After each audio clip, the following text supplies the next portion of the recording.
আয়াত ২ মিন শাররি মা খলাক। অনুবাদ, তিনি যা সৃষ্টি করেছেন তার অনিষ্ট হতে। তাফসির। ১ নং ফুটনোটের বিবরণ। আল্লামা ইবনুল কাইয়িম রাহিমাহুল্লাহ বলেন, সার শব্দটি দুপ্রকার বিষয়বস্তুকে শামিল করে। ১ প্রত্যক্ষ অনিষ্ট ও বিপদ, যা দ্বারা মানুষ সরাসরি কষ্ট পায়। ২ যা মুসিবত ও বিপদাপদের কারণ হয়ে থাকে, যেমন কুফর ও শিরক। কুরআন ও হাদিসে যেসব বস্তু থেকে আশ্রয় চাওয়ার কথা আছে সেগুলো এই প্রকারদ্বয়ের মধ্যেই সীমাবদ্ধ। সেগুলো হয় নিজেই বিপদ, না হয় কোনো বিপদের কারণ।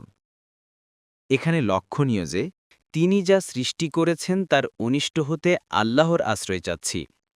এ বাক্যে অনিষ্টকারিতা সৃষ্টির ব্যাপারটিকে আল্লাহর সাথে সম্পর্কিত করা হয়নি, বরং সৃষ্টিজগতের সৃষ্টিকে আল্লাহর সাথে সম্পর্কিত করা হয়েছে, আর অনিষ্টকারিতাকে সম্পর্কিত করা হয়েছে সৃষ্টির সাথে। অর্থাৎ এ কথা বলা হয়নি যে আল্লাহ যে অনিষ্টকারিতাসমূহ সৃষ্টি করেছেন সেগুলো থেকে আশ্রয় চাচ্ছি। এ থেকে জানা যায় মহান আল্লাহ কোনো সৃষ্টিকে অনিষ্টকারিতার জন্য সৃষ্টি করেননি, বরং তার প্রত্যেকটি কাজ কল্যাণকর এবং কোনো না কোনো কল্যাণমূলক প্রয়োজন পূর্ণ করার জন্যই হয়ে থাকে।